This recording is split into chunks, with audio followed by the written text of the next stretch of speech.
Assalamualaikum warahmatullahi wabarakatuh.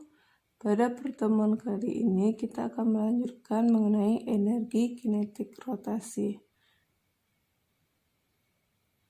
Jadi energi kinetik yang dimiliki oleh benda yang berrotasi disebut energi kinetik rotasi, yang besarnya dapat dirumuskan EK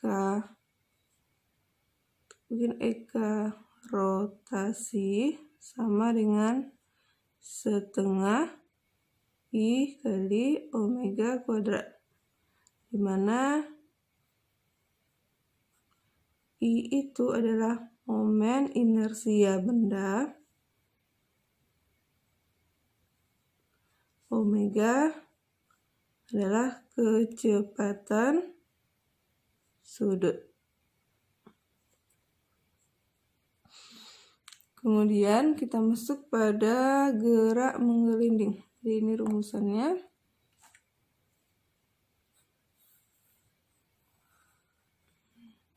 Ini jika energi kinetik saat benda tersebut bergerak rotasi. Kemudian benda menggelinding.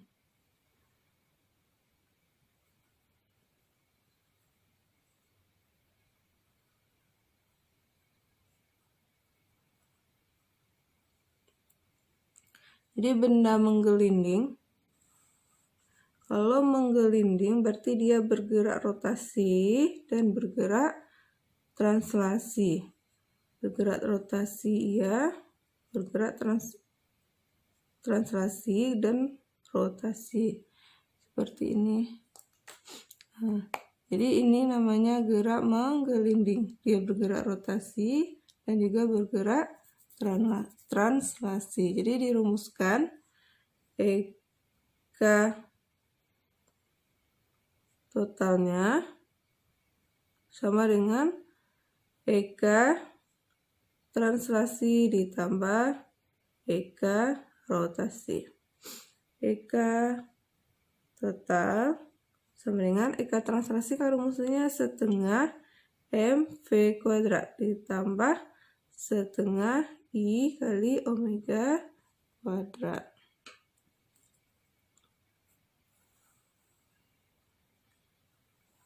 Jadi kita kalau tahu M ini massa, V ini kecepatan. Jadi M sama dengan massa, V kecepatan linearnya.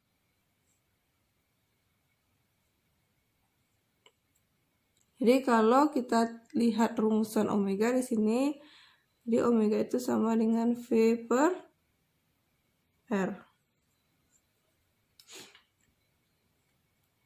Masuk contoh soal.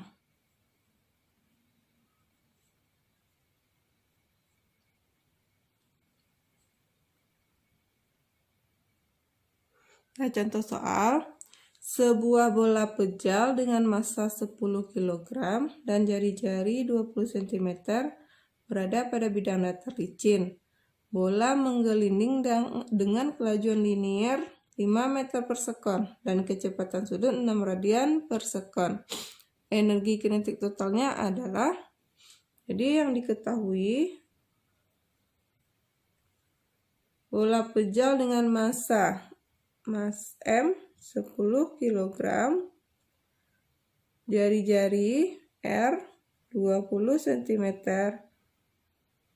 jadikan ke meter 0,2 meter.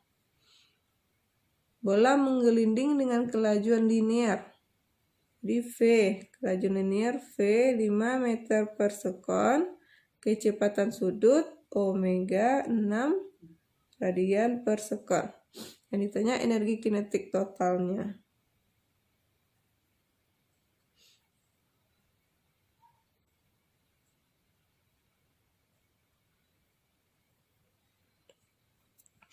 Nah, jadi rumusannya EK total tadi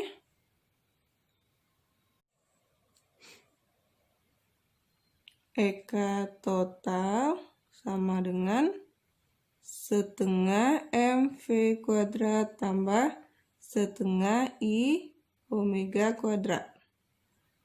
Nah, di sini kan ada I, momen inersia. Kita masukkan dulu. Setengah mv kuadrat ditambah setengah momen inersia dari bola pejal. Di bola pejal, kita cari momen inersianya. Ini lihat di tabel. Jadi momen inersia bola pejal adalah 2/5 mr kuadrat dikali omega kuadrat. Masukkan nilainya. Setengah kali 10 kali 0,2 kuadrat tambah, ini bisa coret 22 tinggal 1/5 kali 10 kali 0,2 kuadrat. Oh, jadi ini salah ya. Ini 5 kuadrat. Ini 5. Kecepatannya 5, V-nya 5. Tambah setengah kali 10 R kuadrat 0,2 omega 6. Coret. Sama-sama bagi 2. 1, ini 5. Ini 5 kali 5 pangkat 2, 25. Tambah. Ini bagi 5, 1 bagi 5, 2. 2, 0,2 kuadrat. 0,04 kali 6 kuadrat 36. 5 kali 25, 125. Ditambah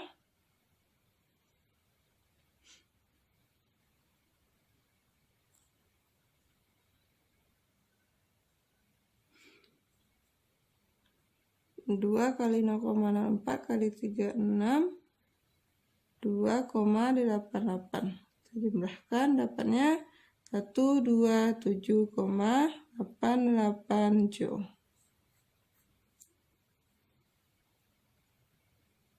Kita masuk contoh yang kedua. Silinder pejal berjari-jari 5 cm. Jari-jarinya 5 cm. Menggelinding di atas bidang miring seperti pada gambar. Nah, jadi ini menggelinding pada bidang miring. Ini silinder pejal. Massa silinder pejal 2 kg. Jadi jari-jarinya tadi udah ya 5 cm. Ketinggiannya 1,5 meter. Panjang bidang miringnya 4 meter. Berapa kecepatan silinder saat menyentuh lantai? Kecepatan silinder saat menyentuh lantai sebesar. Nah, jadi yang ditanya adalah kecepatan silinder saat dia menyentuh dasar. Berapa dia kecepatannya di sini? V-nya berapa? Nah, jadi ini kita bikin dua keadaan. Berarti ada keadaan pertama. Di sini keadaan pertama, ini keadaan kedua.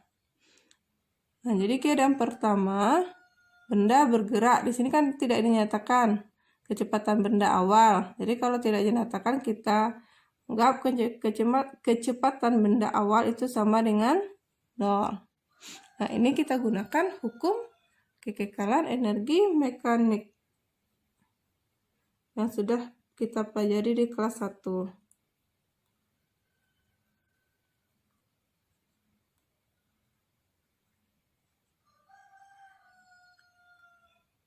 Rumusannya EM1 sama dengan EM2. Energi mekanik. Jadi energi mekanik itu kan rumusannya EK1 tambah EP1 sama dengan EK2 tambah EP2. Karena benda kita bergerak menggelinding, benda kita kan bergerak menggelinding. Berarti EK-nya kan EK rotasi, EK translasi kita pakai tadi ya, EK translasi 1 tambah EK rotasi 1 tambah EP1 sama dengan EK translasi 2 tambah EK rotasi 2 tambah EP2. Ini kita masukkan nilainya. Sekarang rumusan dulu. EK translasi kan rumusannya setengah M V1 kuadrat tambah setengah I omega 1 kuadrat tambah MGH1 sama dengan setengah M V2 kuadrat tambah setengah I kali omega 2 kuadrat tambah M GH2. Nah, kita lihat MV1, V1 kan 0. Kecepatan di yang pertama kan 0. Omeganya kan juga 0 karena dia diam kan di sini, berarti kita bikin di sini 0 tambah 0 tambah MGH1. H1-nya ada ini. Ini H1. MGH1 sama dengan setengah M V2 kuadrat tambah setengah momen inersia. Kita masukkan momen inersia dari silinder pejal ini. Momen inersia dari ini. Dia adalah silinder pejal. Jadi momen inersianya, lihat di tabel ya, momen inersia silinder pejal ini setengah mr kuadrat. Omega tadi kan ada rumusannya, karena kita mencari V, omeganya kita ganti jadi V per R. Karena dia pakai kuadrat, berarti V kuadrat, yang kedua R kuadrat. MGH2, H2, yang kedua, tidak ada ketinggian, berarti tambah 0. Nah, jadi ruas ini kan sama-sama memiliki M. Jadi M-nya kita coret. Nah, tinggal lagi H1. G-nya berapa? 10. H-nya 1,5 sama dengan setengah V2 kuadrat tambah setengah kali setengah 1/4. Nah, ini R-nya juga bisa dicoret. Tinggal V2 kuadrat. 15 sama dengan, samakan ini penyebutnya. Sama 4. Jadi 4 bagi 2, 2, 1. Jadi 15 sama dengan 3/4 V2 kuadrat. Kita kali silangkan. 15 kali 4/3 sama dengan V2 kuadrat. Bagi 3, 1 bagi 3, 5. 5 kali 4, 20 V2 kuadrat. Jadi V2 sama dengan akar 20. Nah, akar 20 itu kan bisa sedangkan 4 kali 5. Jadi V2 akar 4, 2 akar 5 meter per sekon. Nah, kita lanjutkan. Kemudian titik berat benda. Setiap benda terdiri dari partikel-partikel yang masing-masing memiliki berat. Resultan dari seluruh berat partikel ini disebut gaya berat benda. Jadi titik tangkap gaya berat benda dinamakan titik berat atau titik yang menjadi keseimbangan benda. Nah, jadi seperti ini. Nah, ini benda memiliki titik berat. Memiliki gaya berat di sini kan sebesar W. Jadi karena benda ini memiliki titik beratnya di sini. Jadi ini juga termasuk titik berat benda.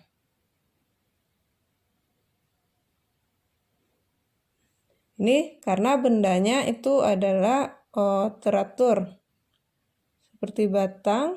Nah, jadi jelas di mana letak titik beratnya, di tengah-tengah. Karena gaya beratnya letaknya di tengah. Nah, seperti kita contohkan misalkan pena ini kan. Pena ini misalkan kita ikat pakai tali. Sehingga jika kita ikat pakai tali di tengah, kan kita ikat pakai tali di tengah kan jadinya penanya itu seimbang kiri kanan. Kalau dia letakkan di tepi, tidak akan seimbang. Kalau letakkan di tepi sini juga tidak akan seimbang. Jadi letaknya di tengah-tengah. Jadi yang di tengah-tengah inilah yang menjadi titik berat, titik tangkap gaya berat dinamakan titik berat atau titik yang menjadi keseimbangan benda. Jadi ini ada tabel titik berat benda kurva homogen yang satu dimensi. Jadi satu dimensi kalau garis lurus itu letaknya di tengah-tengah titik beratnya. Itu kan setengah dari panjang AB. Nah, jadi kalau benda lain busur lingkaran tuh nggak mungkin di tengah kan. Jadi busur lingkaran itu ada rumusan titik beratnya. Busur setengah lingkaran juga ada rumusan titik beratnya.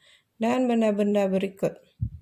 Ini untuk 2 dimensi. Jadi ini ada rumusannya. Kalau bendanya tidak beraturan atau tidak seimbang kiri kanan itu. Kayak garis lurus. Kalau garis lurus kan jelas.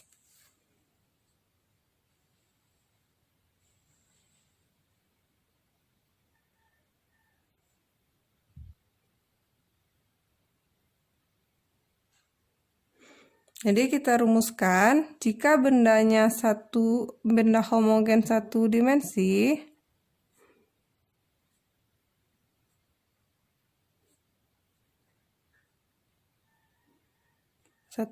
kan berupa garis, misalkan kita ambil di koordinat x, y.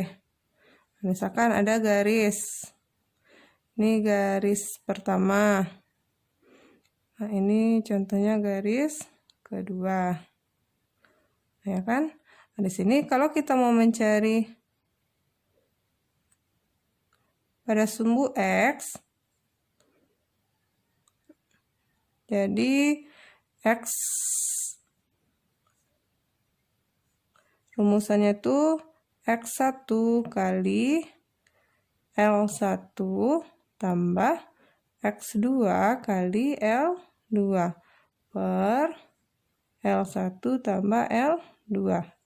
Itu untuk rumusannya aja ya. Ini garis 1, ini garis 2.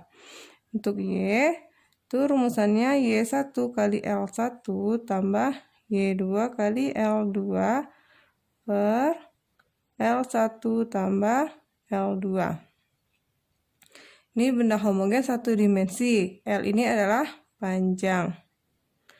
L itu panjang, X atau Y ini titik beratnya. Letak titik berat.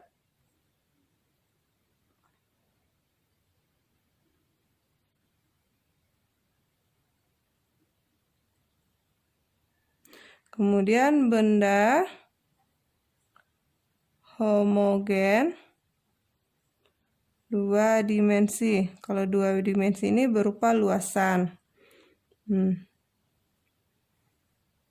Ini berupa luasan. Nah, benda berupa luasan kalau kita letakkan dia di koordinat X dan Y.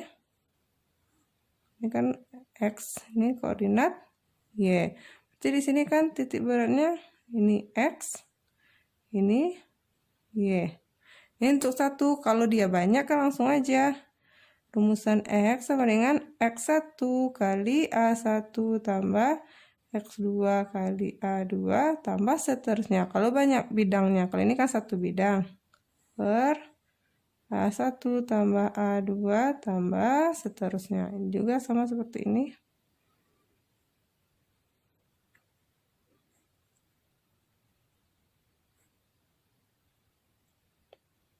Kalau Y-nya sama dengan Y1 kali A1 tambah Y2 kali A2 tambah terusnya A1 tambah A2 tambah seterusnya.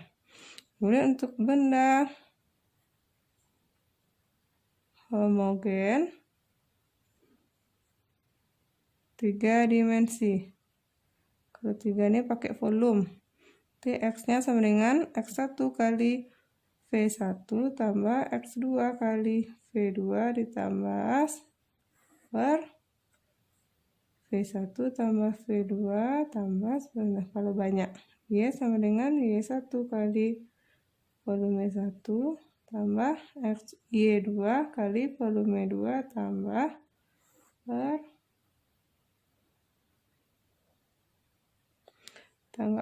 kita pakai Y0X ya. Nah, inilah rumusan titik berat. Kalau A ini adalah luas. Kalau V ini adalah volume.